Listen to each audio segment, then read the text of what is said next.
Welcome to దైవాస్ దైవీగం.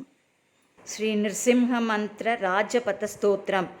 ఈశ్వర ఉవాచ వృత్తోత్పుల్ల విశాలాక్షం విపక్షక్షయదీక్షితం నినాదత్రస్త విశ్వాండం విష్ణుం ఉగ్రం నమామ్యహం సర్వైరవధ్యతాం ప్రాప్తం सबलौघं दितेस्सुतं नकाघ्रैशकलीचक्रे यस्तं वीरं नमाम्यहं पदावष्टब्धपातालं मूर्धाविष्टत्रिविष्टभं भुजप्रविष्टाष्टदिशं महाविष्णुं नमाम्यहं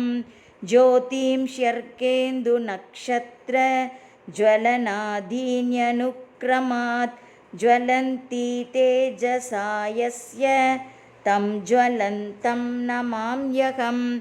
सर्वेन्द्रियैरपि विना सर्वं सर्वत्र सर्वदा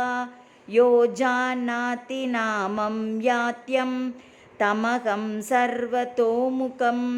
नरवत्सिंहवच्वैव यस्य रूपं महात्मनः महासटं महादंष्ट्रं तं नृसिंहं नमाम्यहं यन्नामस्मरणात् भीताः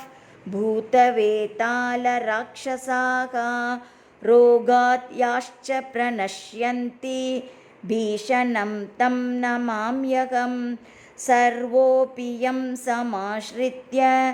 सकलं भद्रमश्नुते श्रिया च भद्रया जुष्टो यस्तं भद्रं नमाम्यहं साक्षात् स्वकाले सम्प्राप्तं मृत्युं शत्रुघ्नानपि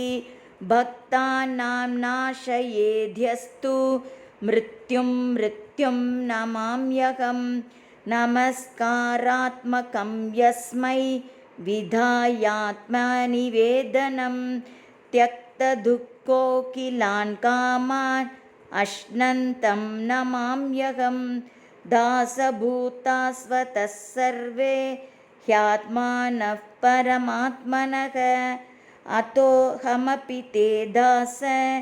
इति मत्वा नमाम्यहं शङ्करेणाधरात् प्रोक्तं